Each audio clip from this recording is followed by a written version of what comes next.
Hello, beautiful. I'm your host, Nicole Goff. Welcome to the Ecstatic Life Podcast, the podcast for women who want it all: health, wealth, freedom, authenticity, love, beauty, all of the hidden gems just waiting to be uncovered. This is the podcast for women who are ready to discover their inner creatrix, to discover their inner manifester, and who want to find the ecstatic in every day.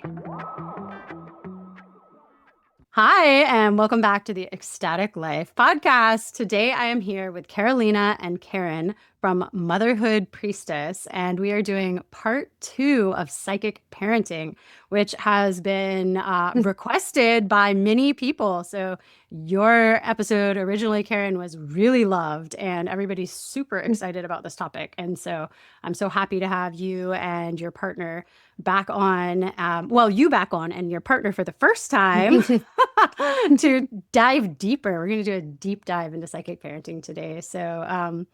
So Carolina, since you were not on the first episode, I would love if you could just introduce yourself, give my audience a little backstory about, how you got into this work and tapped into your psychic abilities. Hello, and thanks for having me. This is awesome. Hi, everybody. My name is Carolina. I am from Portugal. And so my background is very Catholic, actually. But I am psychic since it can be remembered. Like, my parents have psychic stories from my childhood. I got very much into it as a teenager, although I had no support in terms of developing it, but I was doing a lot of reading around it. Or my dad would buy me all these Wicca books and all these things in the background. Go Dad. And then I moved to London, and I had a period of my life in which, I think it's the 20s. I think everyone goes through it, right? Where you're just, I don't know, doing the mess up stuff. Doing the experimenting with not being responsible in life. Not that I was too irresponsible, I was not, but I sort of kind of forgot about this for a bit. There's a period in which it doesn't take importance in my life. Until then, it goes so far out that I'm kicked back into it. And that's when so this is about 2012, it lands back on me again, and I end up going to the London College of Psychic Studies. And then I study there for 2 years, I think, very intensely, on all sort of subject matters. It was like going to Hogwarts, I guess. And then that became sort of my profession. Before that, I was a theatre producer and a theatre director, and I was just working in theatre. And I feel like my values and my mission on the planet was still sort of the same. I just was being delivered differently, right? My idea at the time was to create shows for children that would actually bring them into a sense of empowerment for the children, and really trusting themselves and being themselves through these shows. And now I'm just back in the same spot, but I'm just like, hey, let's get the moms actually understanding how imagination works and get that into every household. So we are creating this next generation of children that are so in tune with their imagination. They're so in tune with their psychic gifts. They're so in tune with their creativity that, no AI, no sort of crazy technology evolution would take over them, will disrupt their being and their sense of belonging in the planet. Yeah, that's so important. That's so in line with the work that I do with children too. I mean, it's like my whole thing is raising the next generation of visionaries and leaders. It's just one of my hugest passions. So I love that. So you have been psychic for your entire life, and you tapped back into these abilities and started studying them formally when you were in London. What was that, like in your 30s or? No, still in my 20s. Still in your 20s. Yeah, so that would have been, I would think, I don't know. How old am I now? Where are we at? That's 13 years ago. 13 years. I'm 38. Can someone do the math? 25. So I was 25. Thank you, Kerryn. So before you became a mother, Oh, yeah, yeah, yeah. Yeah. Very much before, because I only became a mother at 35. So there's a whole decade of being a psychic. And that's actually a really fascinating part of my story, because none of my teachers, none of the people that I studied with at the time were um have already all been mothers, right? So it would either males or women that have already entered motherhood. I'm sort of like the only person that I know from starting that young that was not a mother yet and wasn't a mother to be just yet. And I remember the time, and I think things have changed and things have really accelerated. And now there's a lot of much younger people getting into these things than at the time. But I remember going to these classes, and my colleagues were like 40, 50-year olds. My teachers were the 60, 70-year olds, right? And everyone was very surprised that I was already there at the time. Yeah. And so, how did your experience change then once you became a mother? Did your gifts Um, grow? Did they shift? I wouldn't say they grew, but they did shift. So I think the gifts are the gifts, and once you're in tune, right? And then what it takes is about just being using. It's like, how much math do you know? How many calculations do you need to know? Like, I'm not an architect. I don't need to do fractions, right? I just need to do my finances. So how much math do you know? How much are you using? Like, at the end of the day, it's a skill, and it works the same way in that sense. Um, so it didn't like it's not like I exponentially had more psychic gifts. No, they're the same. In fact, once in the first in the first trimester, in the fourth trimester, I lost them completely. And then I found out why. Um, but yeah, do you know how the whole like the brain shrinks and you're meant to focus on the baby 100%? Uh-huh. And there is no part of you that should be sort of not be connected to the physical body. Therefore, the psychic gifts sort of closed down for a while. And so when Maya was born, I was very confused. I was like, where's everybody gone? Where are my guys? What's going on? So that did happen. But then they came back. Um, and now they're back to the same. I feel maybe a bit more embodied, as in maybe I don't need to do as much from the outside, and a lot of more happens on the inside. I don't know how to describe that properly. It's more like a feeling, but that could just be with experience as well. But no, because I've been for like, if it's been 13 years and I was already doing it for 10, probably is not about experience. Probably there is some more level of embodiment that does come with being a mom. Um, yeah. Yeah. But yeah, there's this few things like the pendulum wasn't working during pregnancy, and I use my pendulum a lot. I love my pendulum. It's one of my favorite tools. And during pregnancy, the pendulum doesn't know if it's answering your soul or the baby's soul. Therefore, it doesn't give you the right answers. And I did lots of mistakes during my pregnancy, not knowing this. So there's a bunch of things I found out post, which in the time of pregnancy and with the first newborn, that I did not know, and no one around me knew. It's just like, oh, we've never been there. We were already mums when we got here, so it was Wow. very interesting. Yeah, that's so interesting. And so for you, Karen, you came into your abilities, well, since you were a kid and they had been shut off back in childhood, you came into your abilities and you were already a mom. So part of this awakening came from the intuition that you had around your son attending public school. And so for anybody that's listening that hasn't heard part one of psychic parenting, go back and listen to the first episode because Karen has her whole story about that and her sovereign choices in motherhood around that, and then you can be in on what we're talking about. But yeah, so Karen, give us your story of coming into your Yeah, abilities.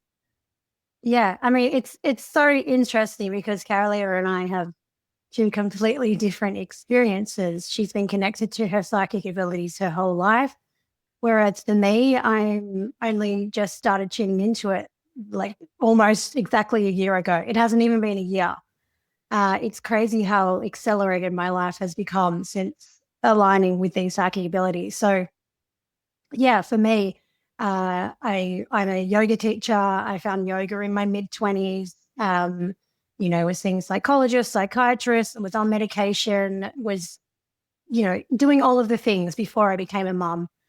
And when I became a mother, all of that fell away. It was a big shock to the system. I lost my yoga practice. I lost myself a little bit, to be honest. I found it so overwhelming and I felt so unsupported. And I was used to going to being able to go to a yoga class for hour yoga class every day, and to then be at home with this newborn and it was a big shock to the system. And by the time my second came around, I got into hypnobirthing during my second pregnancy, and I really made sure I stayed connected to my yoga practice, which I think really, really helped me. And the thing is, I loved the hypnobirthing.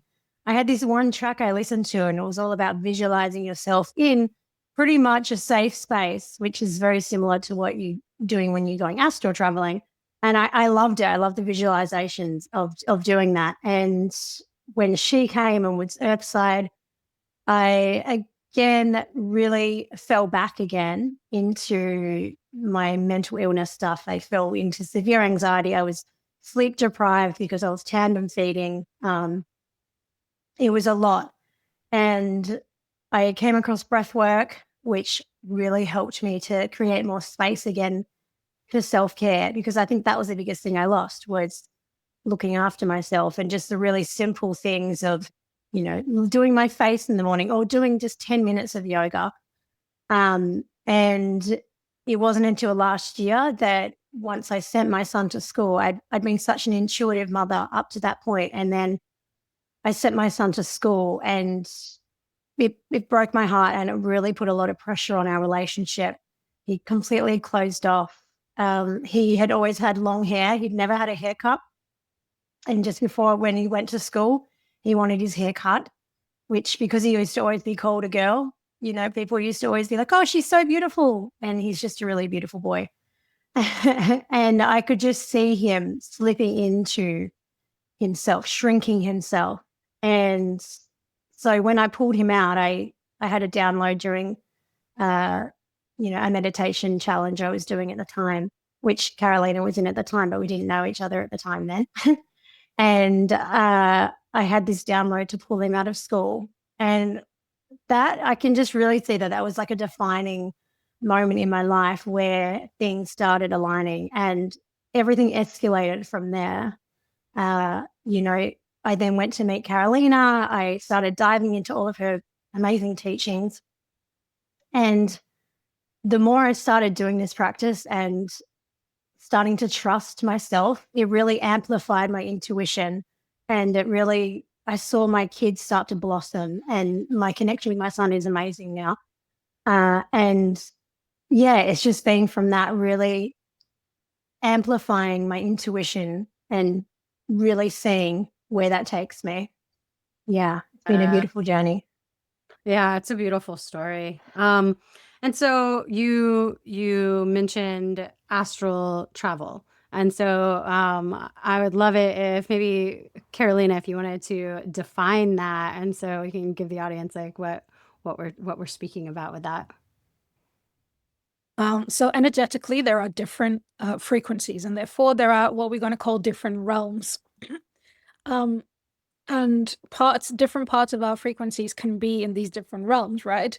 Our body can't enter the astral realm, but our soul can. And the astral realm is connected to the heart, center. It's part of the love frequency.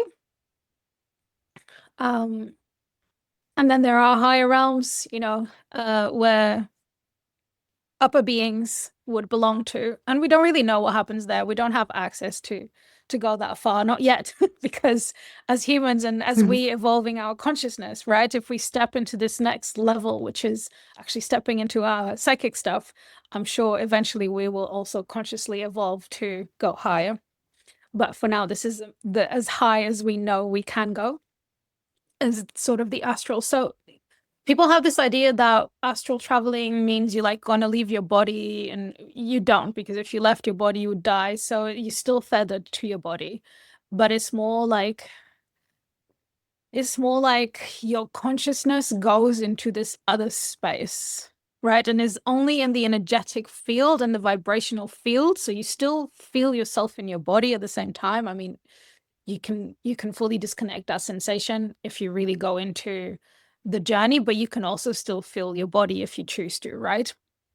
So it's not this like completely out of body experience that people, although that can happen, it doesn't have to be that way. That's an extreme experience.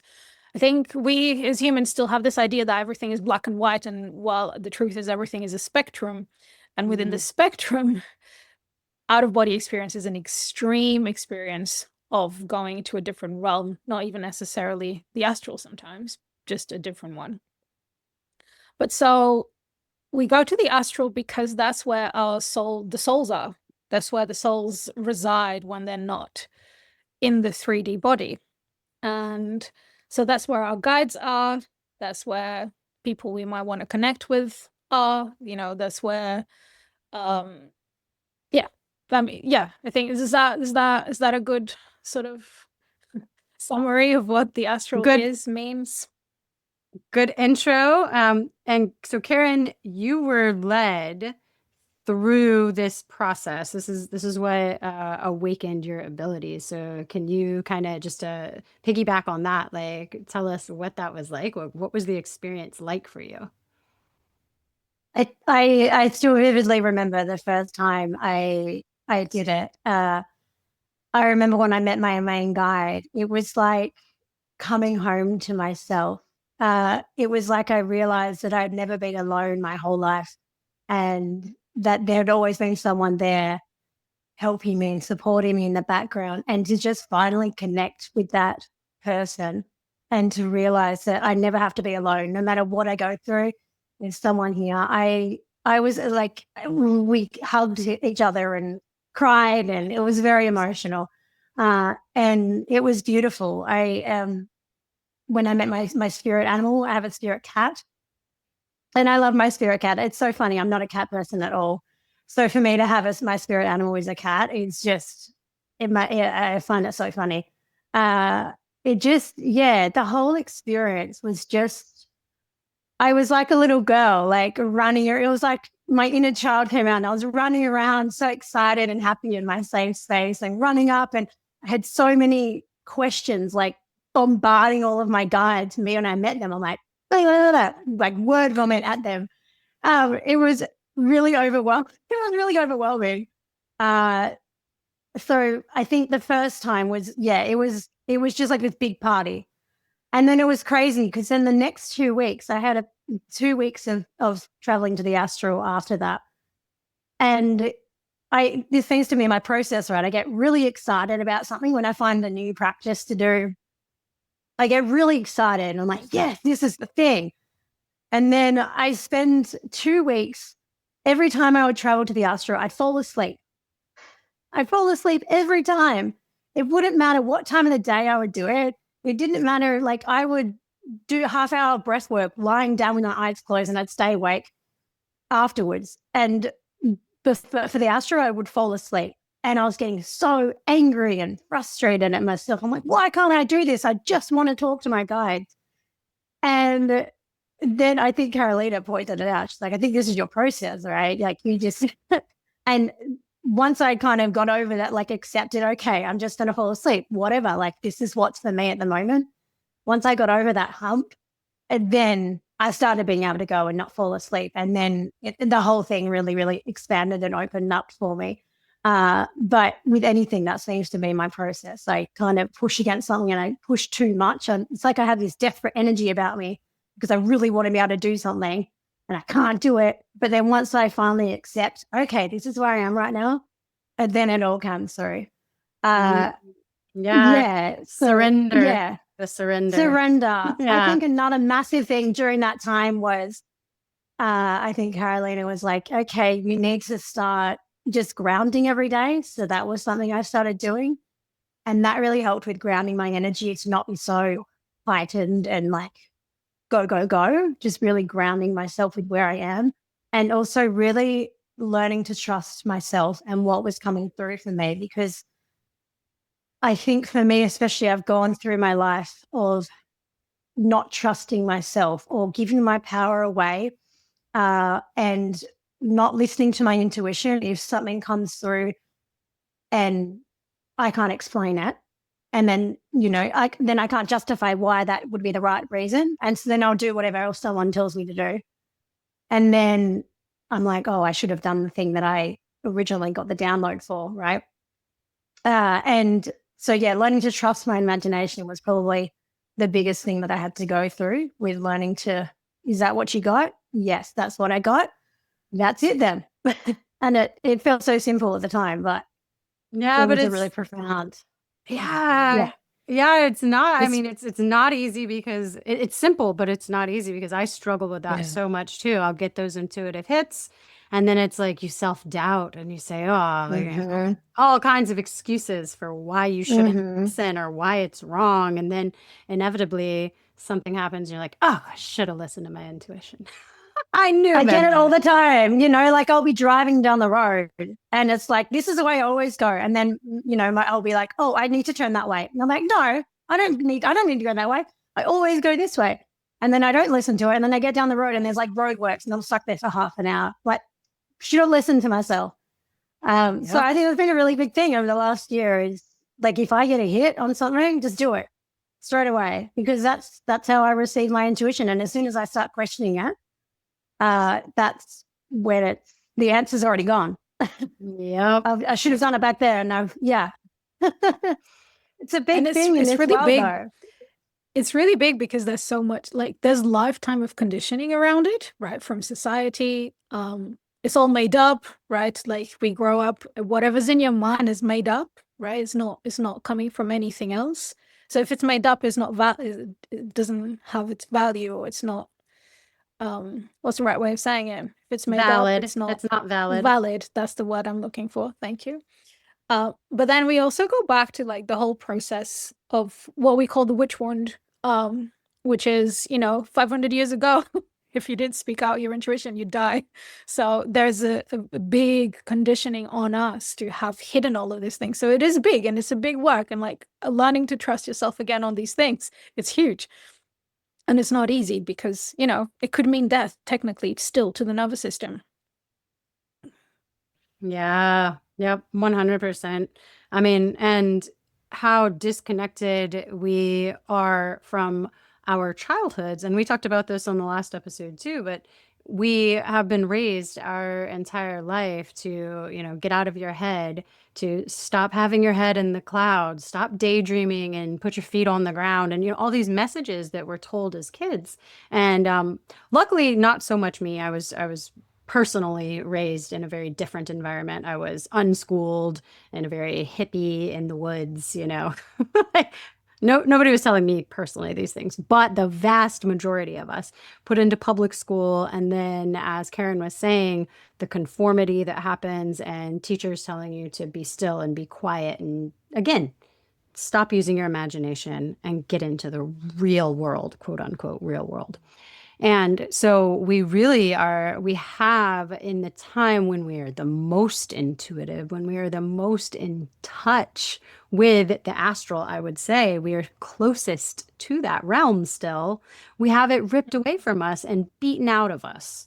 And so it's sad. And then as women, as you said, our cultural conditioning around this, the witch wound, that we are. And also, as we were talking about backstage before we went on air, the feminist revolution, and what did that say? Again, get into your masculine, don't be in your dreamy feminine. No, you need to be in your masculine and, go and do and get the money and get the thing. And, so yeah, it's very unfortunate, but we've been so detached from these innate abilities. And I mean, I know personally that in the latter case, that definitely had a big influence on me, not trusting my intuition, not trusting those innate abilities. Yeah, and actually for the men, it's also it's funny for them because I mean the feminine is like be then do, and the masculine is do then be, right? So we are meant to be the oracle for the men. But if we are being the men, if we are in our masculine energy, then they have no oracle and they have no space to be the men, and it's all very chaotic. Which is even like another reason. But I mean, men can also be psychic. It's a little bit of a different process. I've had many men teachers, but it's another reason for us as mothers specifically to actually tap into this, is like to correct whatever, to course correct whatever happened there that sort of puts us off track. There's something I usually talk about is this process of evolution, and how for you to evolve, you need to solve a problem that was created before. And then when you solve that problem, another problem will show up, and then the next generation will solve that problem. And so, the feminist movement sort of had to happen, but then it created a problem, and now we're here right now, us solving this problem. Yes. That's a great way to put it. That's awesome. So, going back, I just want to touch back to the astral travel again. So, for someone who has never been exposed to this, and I just have like a tiny little taste of it from doing your free workshop, what does it actually look like? Like, Carolina, what are you actually guiding people to do? Like, on a practical level, what does it look like to do this? On a practical level, it sort of looks like a guided visualization, right? But there's a combo of like half hypnosis, half taking you to the right place, half guiding you to where you need to go first. There's a process to meet your guides. There's a process to meet your spirit animal. Some of these things come from different traditions. So we have combined, it's, again, part of evolution, we combine the traditions to create a more powerful one. But at the end of the day, everything ends up being the same. But yes, in the practical level, a person is just laying down with their headphones, right? And they go and they follow the instructions. On the practical level, that's sort of what happens. But then it's not just right. It's unless I was like guiding you through one right now, it's hard to describe, because the easiest way to describe it sounds like a guided visualization, but it's not quite, because there's elements of what's happening and where you're going that are slightly different. And yeah, and I guess that's the part in which it's best to do it with someone that knows, has been there, has been trained to do so. There's also a lot of spiritual stuff, especially now with the digital age and the online world, that is gone into Chinese whispers, and you have all of these practices that are only half done, half learned, not fully enticed, right? And so yeah, so I don't want to say it's just a guided visualization, because it's not, but that's to answer your question. That's the easiest way to answer, And are you using your connection, your intuition, to individualize it based on like the feedback you're receiving energetically from the people you're working with, or is it pretty much the same script for everybody? It depends on what you're doing. So I might channel something that is like, we're running a program right now, right, which is exactly about meeting your guides. And while I already had the pre-recorded version of how to go meet your guides, which is then you can do it anytime, we were going to do a live one. And then when I got to the live one, I totally channeled a different thing, and we did a completely different thing. So we still went to the Astral, we still went into our safe place, we still called in a guide, but we just did a different thing. So it depends. Again, when you're doing channeling work, you can't predict, but it's also like you can go back and you can reuse that recording and it's still valid. And I'm not individually going, I mean, if someone wanted to have a specific one-on-one, but I don't have to individually go for certain people, because it's open for them to see what they need to see in the way that you guide them, right? You allow the space for them to see what they need to see and what they need to receive. And yeah. I think it's also really important as well, like when you do it, is to be in a container where you have the support of the person that's guided you, to then be able to, speak out what's happened for you And if there's something that you need help around or support around, that is probably a really key factor that we find really works is, at the moment we're in a 6-week container. So people have 6 weeks to really focus on building that connection, that relationship with their guides. And then anything that comes up, you can come and speak to us directly about it, which for me personally, that was the key to it all last year. If I had just gone in and done it and then not had somebody to soundboard about what was coming up for me and what had happened, like I would have been more lost than what I had been at the start. Yeah, I think that is key. You do need access to your teacher. If you chose a spiritual teacher, and actually this is a big deal in Buddhist culture. If you choose a spiritual teacher, then choose it wisely, but also you need access to your spiritual teacher. If you're just going to go on YouTube and you press Astral Travel, I'm sure you're going to find lots of things. But I wouldn't recommend because then that's it. You have no one to to go about it with. You have no idea what you experience or not.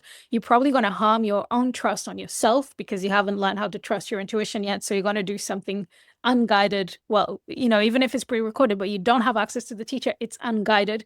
And then you don't know where you're at. And then you just end up not trusting yourself even more, right? So you're just damaging your self-trust if you don't have access to your teacher while you're experimenting with these things for the first time, for sure. Yeah, and we live And in this. especially sorry, you go.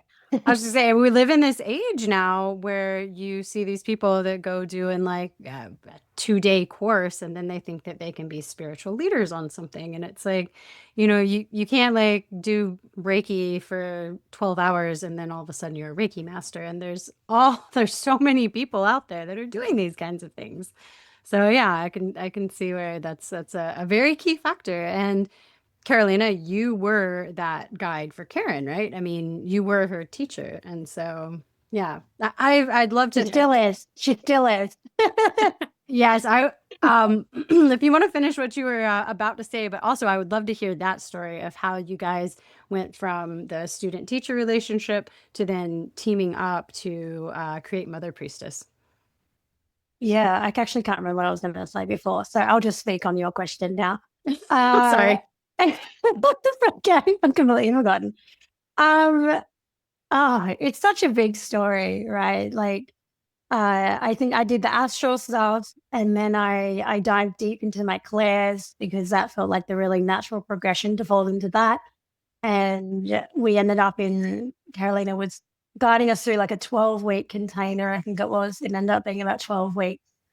And every week we would partner up with somebody else in the group and we would do some sort of practice.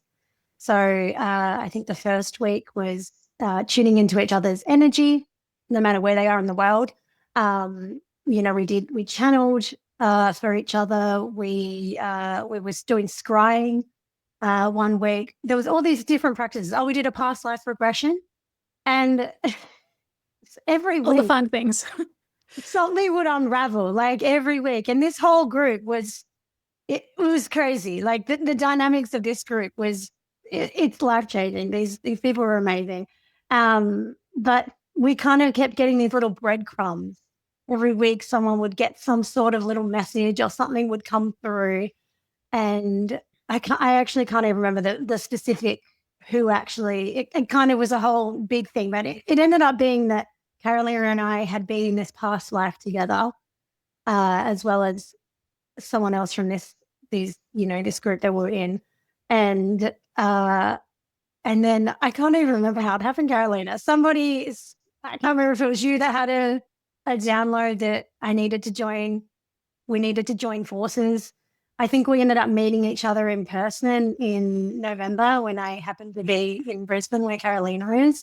And I just felt this deep pull that I needed to meet her in person I didn't even know why. I had all these other friends that I could have gone and saw, but I prioritized seeing Carolina.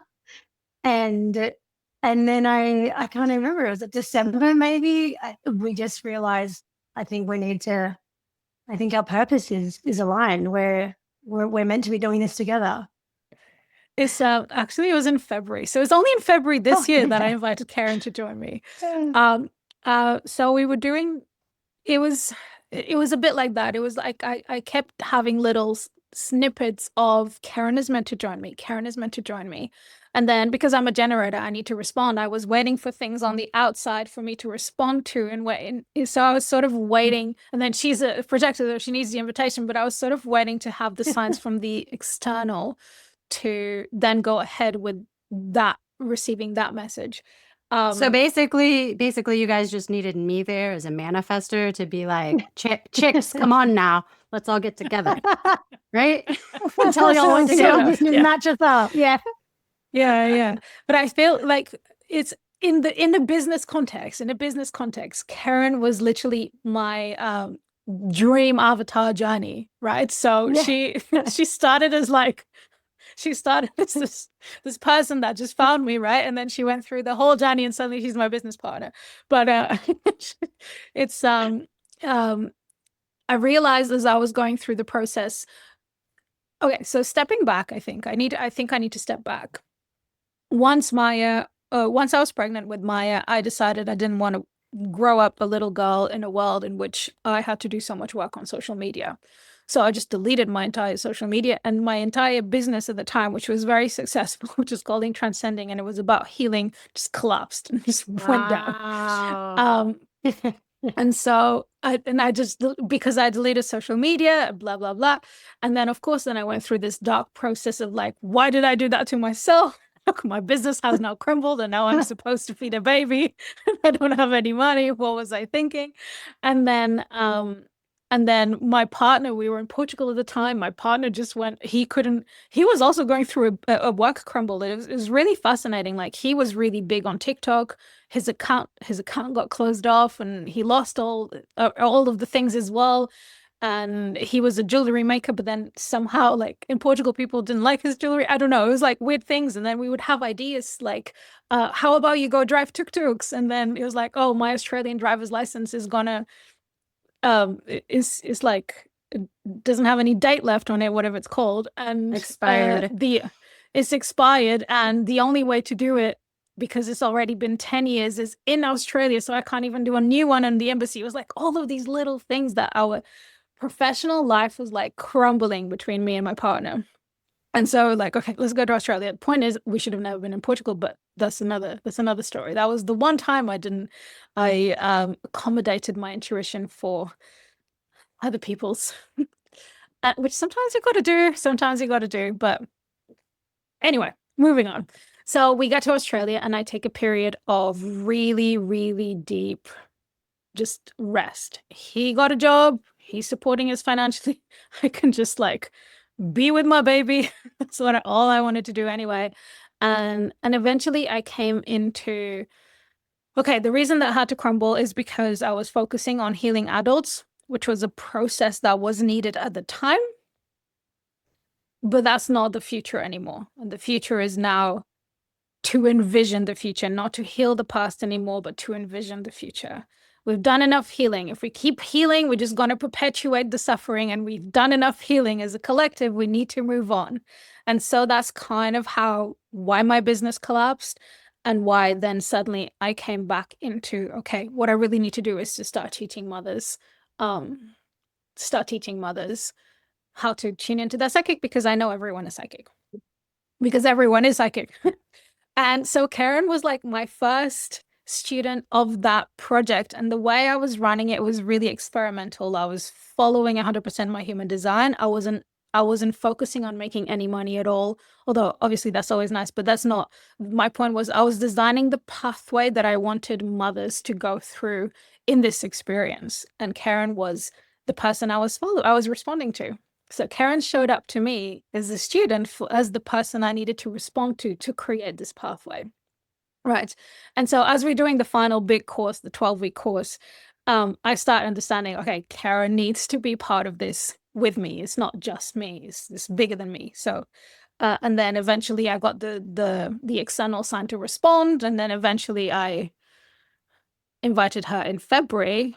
And then here we are. It's like, how many? It's not even been that long. It's not that long. Yeah, no, here we are. And it's great. And it's awesome. That's beautiful. Yeah. That's beautiful. Sorry, I feel like that was a very long-winded, very long-winded answer for that. I love that story. I'm glad you went into all the backstory and the details. I loved it. It's a very mystical story when you get deeper into that. It's like, is this even real life? Well, it's like the butterfly effect, or it's like things falling into place that are meant to be, and following those trends, following your heart, following your intuition. Yeah, no, I love that. I feel like it was quite Exactly. interesting as well, because it wasn't until I started really aligning with my most authentic self that Carolina and I crossed paths. Like, we were running quite parallel. We were in similar circles, but we hadn't actually crossed paths. And it wasn't until I made that choice to pull my son out of school that then, boom, we finally crossed paths. And now here we are now. What's And the it's really funny quote? because What's the quote about when the student is ready, the teacher will appear? I think is how it goes. yeah. Mhm. But Yeah. it's really interesting as well, because I decided after my master's, I think, or my university, that my children would never go to school. So like 10 years ago, I decided my children would never go to school. And Maya was only 2 when I joined this unschooling program. And the only reason I was joining this unschooling program was to meet moms in Australia, right? And so that Kerryn was. Kerryn was, yeah, exactly. And also, that's a really, really interesting point, is that we do share part of this like past life oath thing. It's actually quite a deeper story that goes into like priestess oaths and things that we need to unravel, but we don't have enough information yet to actually publicly share. However, Kerryn and I also have the same cross in human design, and the cross defines your purpose, which makes a lot of sense, where then we together is like, oh, we have the same purpose. We're here to do something that's and our cross in human design is about course correction. It really is about redirecting people back into the right path. Okay, so to go into the motherhood aspect of it. So you guys then got together back in February, and you have now been called to work with moms to bring on moms' intuition and psychic abilities to help them hone in on that. And that's where Motherhood Priestess was born, correct? I mean, that is the mission of Motherhood Priestess, which is, if you guys want to explain what that is, that's your Mother business. Priestess. Mother, Sorry, I'm sorry. Priestess. I've been saying Motherhood Priestess Right. all the time. I am so sorry. Thank you for It correcting me. really, that's all right. It really is that. It really is. Moms need to know that intuition is just half of the equation, and the psychic gifts work together with intuition, and they need to learn what their psychic gifts are. So we actually are a full oracle, so we can shift society back into feminine oracle, masculine king, and and the world flourishes into a new step in evolution. I think that's my sum up of. That is a lofty Pretty mission. much. That is a Yeah. very, very It's just a small lofty one. It's a mission. small Yeah, one. right. We'll knock that out in a week. It's fine. Yeah. Well, you guys have a great start already, though. So I participated in your free mini course that you did as an introduction into meeting your guides, and now you guys have launched your first round of the actual course, and it seems to be, from like the group chats that I'm in and everything, like a ton of people are really interested in this, really, grabbing a hold of it and finding so much use isn't the word I want to use. Benefit. Yeah, they're finding so much in it, like really deep. I mean, people seem to be really deeply connecting. So I think it's an amazing mission. I think it's so needed too, so needed. For me, my mission is all about an embodiment and getting back into the body, which is also needed in this time right now. But this is a whole other level. I mean, people are so disconnected from their higher self as well. So I think it's more connected than you think as well. No, as in like our missions, because the psychic gifts are connected to the senses, and the senses are very much in the body. So unless you are in your body, you also can't feel your senses, and therefore you can't feel your psychic gifts. So it all comes together beautifully. yes. Yeah. And so, yeah, no, I forgot what else I was going to say. My body is also relevant. Here we did it. We're all talking over each other. No, we're going. We knew it. We all got really excited. It's okay. Well, what I was going to say was it seems like you probably have to do the embodiment work first. Am I correct? Like you really need, like if you can't even get into your body, it seems like it would be really hard to go to this next step. Is that true? That's true. Yeah. Yeah. I definitely feel like the women that are called into our space they're ones that they're already like deeply in their own practices, whether it's yoga, breath work, any of those type of practices that get you more in your body and more connected to, meditating and all of that kind of stuff. And they've done a lot of work around their triggers, their traumas. They know where they need to heal. They're so aware of what they're passing on to their kids and their ancestral stuff. They've done all of that. I feel like they're the ones that are coming to us. And oftentimes I feel like we get a lot of mothers that they're so deep in that it's almost become heavy. It's like they have such weight on them because they're so aware of so much.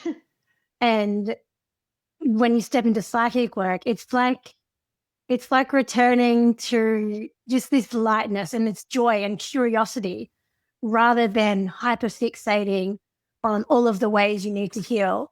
And I think I found the last year I didn't go into any of this wanting to heal I always want to heal everything, but I didn't go into this expecting to heal anything. I came into this with just this weird curiosity that I couldn't really explain why I wanted to do it. It wasn't because I wanted to make money out of it. It wasn't because I wanted to heal from it. It wasn't because it was for my kids. But what I've found is that doing this work has healed me in so many ways that I didn't even expect that could be healed.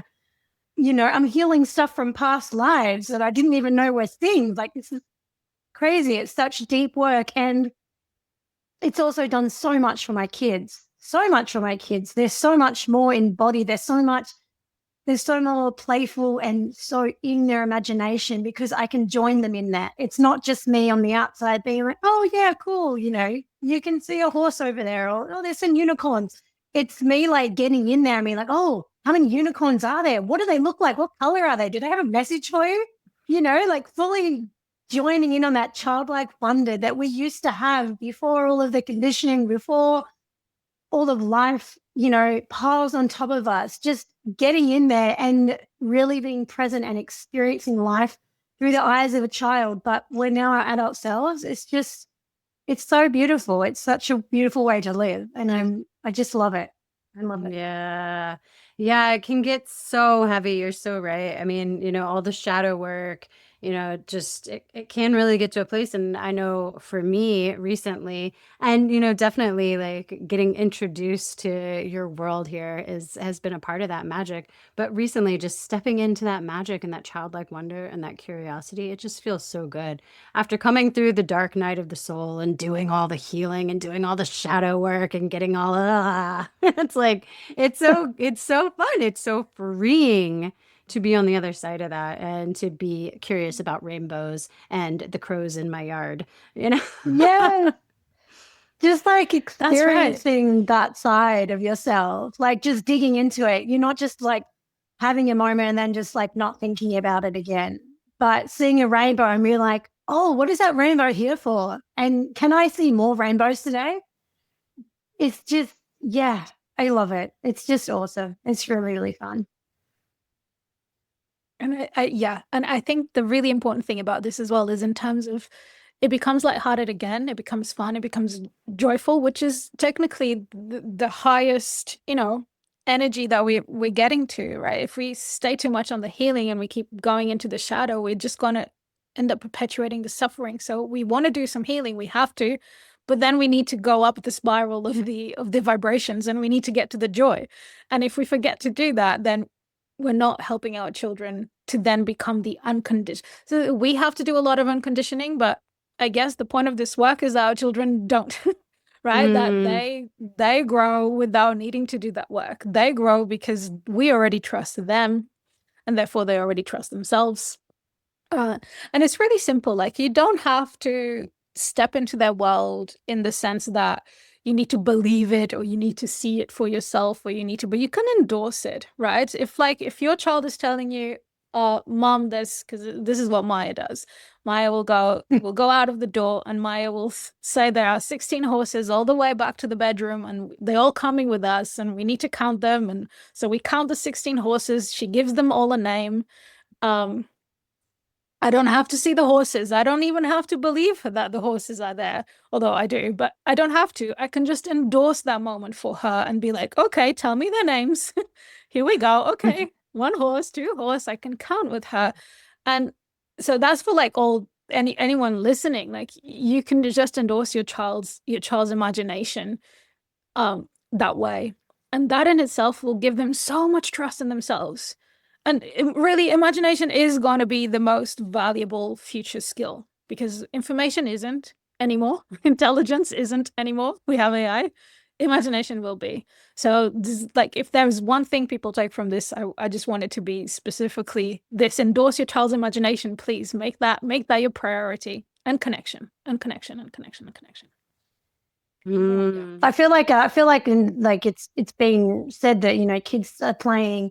They stop playing younger and younger these days, which means that they're getting out of their head and out of their imagination younger and younger, and that's just heartbreaking, because they're they're being sent to schools where you have to be sitting at a desk all day every day, and learning and thinking rather than just being, and exploring that creativity side of themselves. Schools and screens. And like, I'm not an anti-screen person. Like, Maya watches 1 movie every day. And I think that's great for her imagination, because she learns a story fully, and it's like, there's an end, there's a middle, there's a beginning, a middle, and an end. She follows a story. She'll watch the same movie like a month in a row, and then she'll move on. And that is helping her imagination, because there is storytelling, and storytelling is highly crucial. But mindless, pointless shows in the screens is a very different story. Being in the screens all the time is a very different story. And what's happening in schools now as well is that the school's board is now a screen, and the teachers are just putting stuff from YouTube anyway. So there's that factor of technology is amazing, but we got to use it right. We also need to use it right, and not allow the technology to take control over us, because it's a choice. Like, the whole fear of technology will take over us. It's a choice. You can make that choice, or you can make the choice that technology works for you, and you can do what it takes to figure out how technology is going to work for you in the healthy way. Yeah, and you touched on AI, and so I'd love to go there just a little bit, because that's very interesting. And I just had a conversation earlier in the week with another podcast guest where we started touching on it. So this is very like in the zeitgeist right now. So like you said, it's as far as the computing power, the intelligence, and being able to write code and all this stuff. It's leaving us in the dust. We're not able to keep up. But it's the things, the humanness in us that it cannot touch. The embodiment, like we're talking about, the creativity, the imagination. These are things that are purely human. And so the work that all 3 of us are doing right now, AI can't take over, I mean, not that I'm not really scared of the AI takeover, quote unquote, that I think it's a tool, and tools can be used for good things, and tools can be used for bad things. I mean, any tool can become a weapon. But yeah, what I think really what we're kind of getting around here, and going back to like the witches, the quote unquote witches, and who are persecuted. It's getting back in touch with these feminine arts, getting back in touch with the earth, getting back in touch with Mother Nature, with our energy and our gifts that are only purely human. And with the connection, and the human connection. I was actually listening to a podcast, I can't remember which one, but I was listening to a podcast the other day where they were talking about the area of the brain that gets activated while talking to a human versus while talking to an AI. And there's a part of the brain that does not activate at all when you're talking to a machine. And when you're talking to a human, it does, because there's more to human. You are more intelligent than you realize in terms of like the connection that is being made. Well, and it's So there's that. vibrational. It's the Yeah. energy. You can't share the energy. The chat bot can pretend to be human and can pretend, mirror the mirror, what fake mirror neurons that it does now, the mirroring it does, which is crazy. It's so crazy how good it is at faking humanness now. But you can't replace that we are energetic beings. And, we are communicating on an energetic level. And that we are body beings, because the AI doesn't have a smell. It doesn't have, there's all these things, all these little senses that we get that you can't get from the machine. This is like one of the really important things about starting to get familiar ourselves energetically in the astral, is because the more connections we have through digital means, like we are now, we are all in different spots having a human conversation, the more important it becomes for our energies to be able to connect through the astral. Because we're not having the nervous system regulation that we should be having as humans in terms of making those connections. I'm not smelling you. I'm not, these things that we just spoke about. But when we are familiar with our energies being in the astral, then we could be actually connecting on the physical level right now as we're having this conversation, if all of us were familiar with just being in that realm. So that will become, and I think we're just in the very beginning of this, but that will become really important in the future as we, as everything else evolves. Yeah. I feel like I feel like I recently heard the podcast, the telepathy tapes. They had an episode. I can't remember who she That's was speaking exactly to. what I was about to talk about. Right? Oh, yeah. But there was an episode, she was talking to somebody, and they did a test. So they had two people in like soundproof rooms next to each other, and he took them through a particular method where they were basically astral traveling and having experiences together, but they were in separate rooms, and they were whispering, like he was recording what they were saying to each other because they were whispering to each other, and then he played the tapes afterwards side by side, and it was completely aligned. They were completely, experiencing the same thing together. And it's so cool. It's so cool. Yeah, so maybe like the telepathy tapes, shows, maybe we will, once we come into our more higher evolved versions of ourselves as humans, be able to access the hill, as they call it, that, right now we don't have that ability, or not most of us. Some of us do, obviously, but we don't have that ability to just access an astral plane where we can get together and have conversations. That's why we have these tools. That's why we have Zoom. Otherwise, we'd all just like go into a little meditative state. We'd hop on the hill and we'd just talk. I don't know how we'd record it. Yeah, I don't know how we'd record it and put it out for an audience, though. But But we can, even if we're here, I think my point is, even if we're here recording in the 3D, our energies could be connecting through the astral. It's not either there or here. Again, it's not black or white. There's a spectrum as well that we can play with.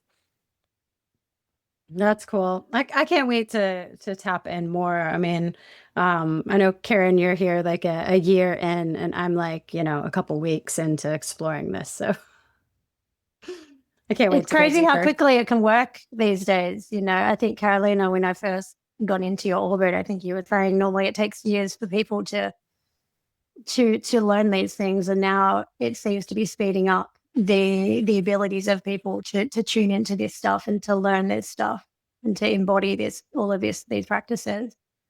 Yeah, there's definitely an acceleration, like a really big acceleration. Even like when I teach people now, I'm like, how did you get that so quickly? Like it took me, I don't know, a month when I started, and you did it in an hour. Like there's definitely an acceleration in the way that we are. And it makes sense, right? It makes sense. Things are speeding up. Yeah. Makes me wonder if it's needed for something that's coming too, like, does there need to be this acceleration because we need to get as many souls on board as possible for something that's coming up?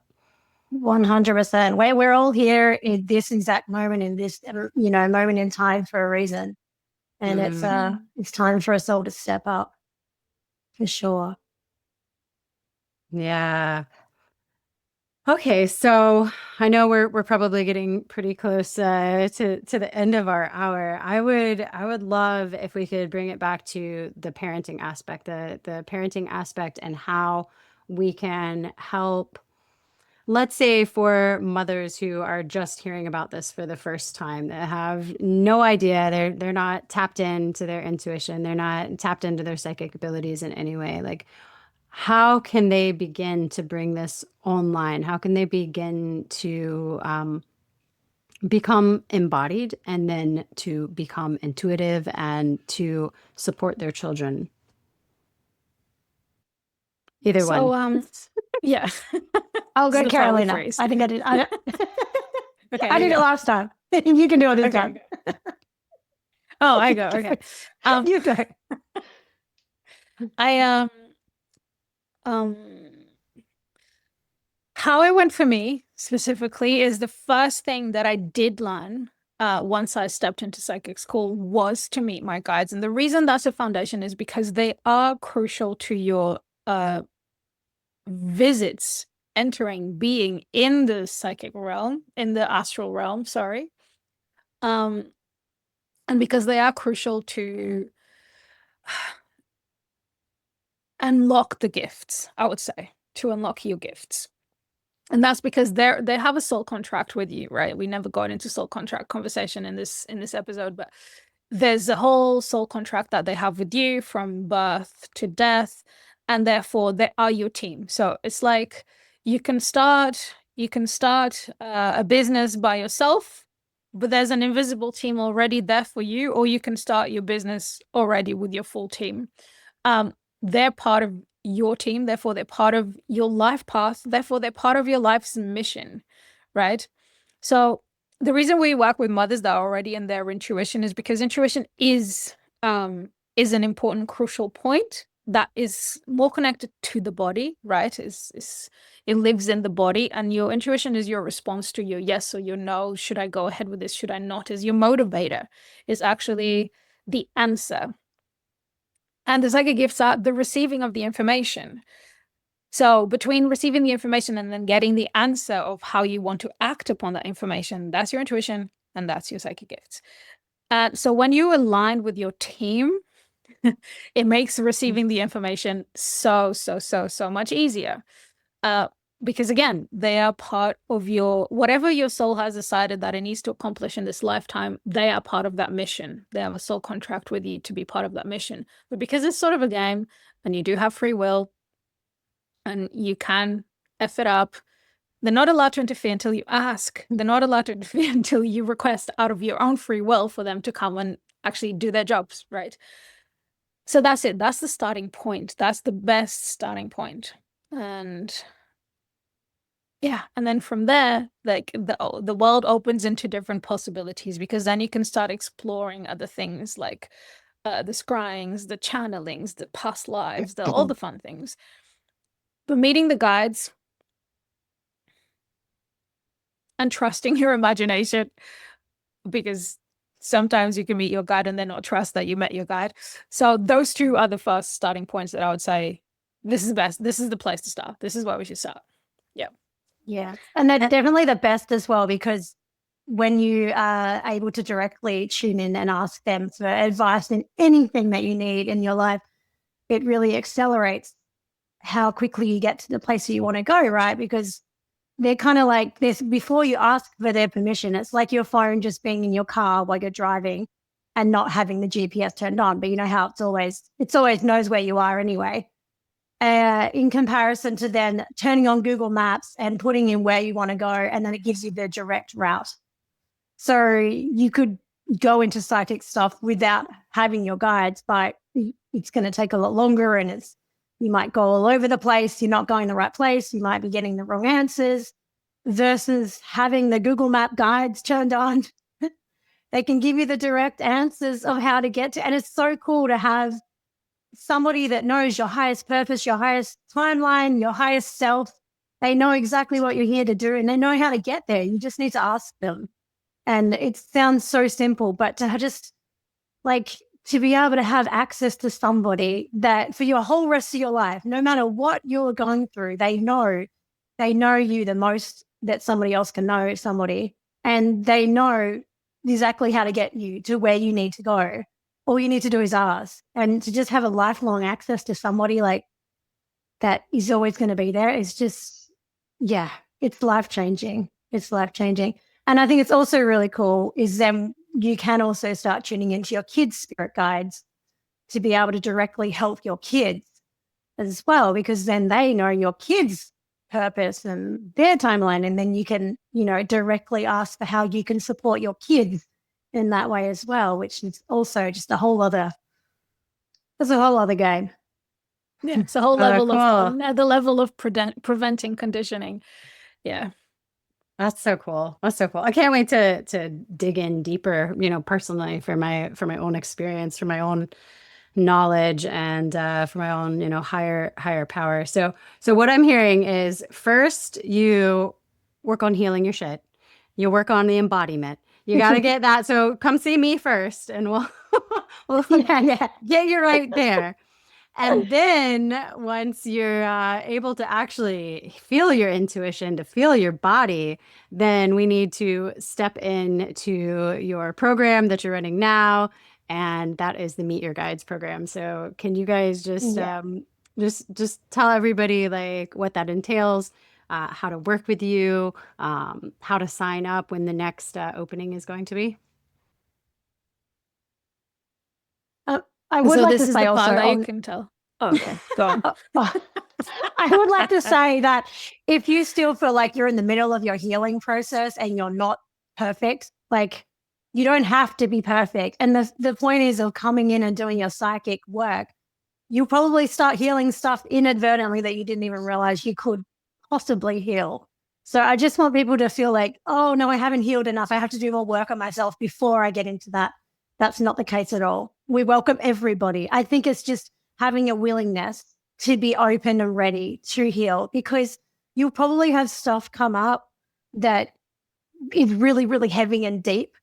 But yeah, you will be able to move through it through connecting to your psychic self. There's so much healing. I can't even explain how much healing comes from being able to fully embrace your most authentic psychic self.